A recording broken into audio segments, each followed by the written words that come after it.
नमस्कार, भारत एक्सप्रेस देख रहे हैं आप। आपके साथ मैं हूं उज्जवल मिश्रा। झारखंड में इंडिया गठबंधन को विधानसभा चुनावों में बंपर जीत मिलने के बाद अब हेमंत सोरेन चौथी बार मुख्यमंत्री पद की शपथ लेने वाले हैं। 28 नवंबर की तारीख तय की गई है।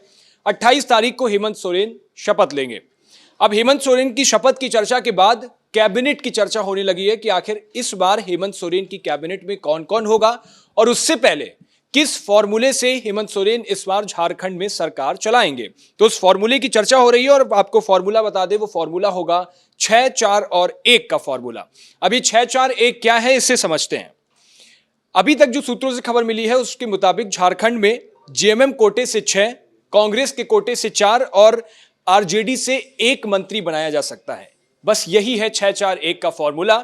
6 जेएमएम के कोटे से मंत्री बन सकते हैं, 4 मंत्री कांग्रेस के कोटे से बन सकते हैं और 1 आरजेडी के कोटे से बनेंगे।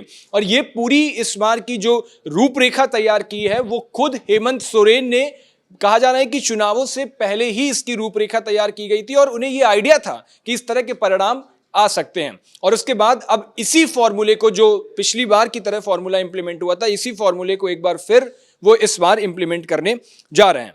आपको बता दें कि इस बार झारखंड मुक्ति मोर्चा यानी झामुमो को 34 सीटें जीत में हासिल हुई थी। वही कांग्रेस को 16 सीटें मिली थी, आरजेडी के खाते में 4 सीटें गई थी और 2 सीटें सीपीआईएमएल को भी इस बार के चुनावों में मिली थी। अब सवाल ये उठ रहा है कि फॉर्मूला तय हो गया, सरकार तय हो गई, तारीख निकल आई, लेकिन कैबिनेट में कौन कौन चेहरे शामिल हो सकते हैं, कौन कौन वो ऐसे नाम होंगे जो लिस्ट में सबसे टॉप पर चल रहे हैं, जिनकी चर्चा सबसे ज्यादा हो रही है। तो आपको बता दें कि जेएमएम, कांग्रेस और आरजेडी में नए चेहरे तो होंगे ही, लेकिन पुराने चेहरों को भी दरकिनार नहीं किया जाएगा, उन्हें भी इस बार सरकार में शामिल किया जाएगा। जेएमएम से दीपक बिरुआ, हफीजुल रामदास सोरेन, मथुरा महतो, सुदिव्य सोनू, योगेंद्र प्रसाद मंत्री बनने की दौड़ में सबसे आगे शामिल हैं। वहीं जेएमएम से संथाल से हेमलाल मुर्मू, लुइस मरांडी का नाम भी सबसे ज्यादा चर्चा में चल रहा है। और ये सब पार्टी के बेहद पुराने नेता हैं, बेहद पुराने कार्यकर्ता हैं, जमीनी स्तर से जुड़े हुए लोग हैं। जबकि कांग्रेस से रामेश्वर उरांव, इरफान, दीपिका पांडे सिंह, प्रदीप यादव, अनूप सिंह, शिल्पी नेहा, नमद विक्सल कोंगाड़ी का नाम मंत्री बनने की रेस में सबसे आगे है। ये कांग्रेस के ऐसे चेहरे हैं जिन्होंने इस बार के विधानसभा चुनावों में, और सिर्फ इस बार नहीं, कांग्रेस के कई ये पुराने ऐसे चेहरे हैं जिसमें पार्टी को जीत हासिल करने में, पार्टी की झारखंड के अंदर जमीनी पकड़ को मजबूत करने में इन चेहरों का सबसे ज्यादा योगदान रहा है। शायद इसीलिए इस बार की सरकार में इनकी जो रेस है मंत्री बनने की, वो सबसे ज्यादा होगी। वहीं इस बार आरजेडी से सुरेश पासवान, संजय प्रसाद यादव को भी मंत्री बनाए जाने की चर्चा चल रही है। अब आपको बता दें कि जेएमएम के कुछ विधायकों ने भी अपनी दावेदारी पेश की है इस बार। तो कुछ नए चेहरे हैं, नवनिर्वाचित लोग हैं। मंत्री पद को लेकर विधायक मथुरा महतो ने अपनी दावेदारी की है। मथुरा महतो ने कहा कि इस बार उन्हें मंत्री पद मिलना चाहिए। मंत्री पद देने का काम पार्टी नेतृत्व का है। आपको बता दें कि मथुरा महतो इससे पहले भी राजस्व मंत्री रह चुके हैं और कृषि मंत्री भी वो हेमंत सरकार में रहे हैं। और पिछली हेमंत सोरेन की सरकार में वो सचेतक की भूमिका में थे पार्टी के अंदर, और उन्होंने कई पार्टी जेएमएम को लेकर के जमीनी स्तर पर कई सारे काम किए। पार्टी के अंदर विधायकों को एकजुट रखने में और विधायकों की लीडरशिप को लेकर उन्होंने कई सारे वहां पर काम किए। तो ये कुछ नए पुराने चेहरों के साथ इस बार की हेमंत सोरेन की जो नई कैबिनेट होगी, इस बार चौथी बार वो मुख्यमंत्री पद की शपथ लेंगे।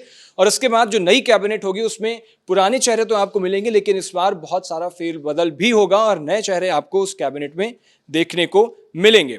जानकारी के लिए आपको यह भी बताते चले कि 28 नवंबर की वो तारीख होगी जब वो शपथ ग्रहण समारोह होगा। और उस शपथ ग्रहण समारोह में सोनिया गांधी, राहुल गांधी, प्रियंका गांधी, लालू प्रसाद यादव मौजूद होंगे, तेजस्वी यादव भी रहेंगे।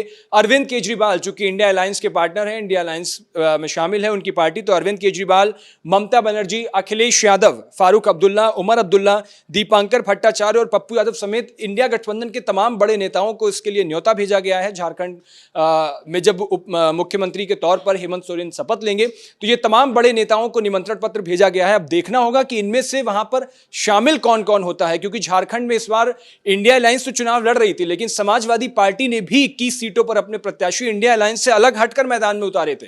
हालांकि जीत किसी को भी नहीं मिली और उनका वोट शेयर भी 0.71% समाजवादी पार्टी का रहा, जो बेहद कम था, और प्रत्याशी तो उनका मैदान में कोई जीत भी दर्ज नहीं कर पाया, यानी टॉप 5 की लिस्ट में भी नहीं रहा।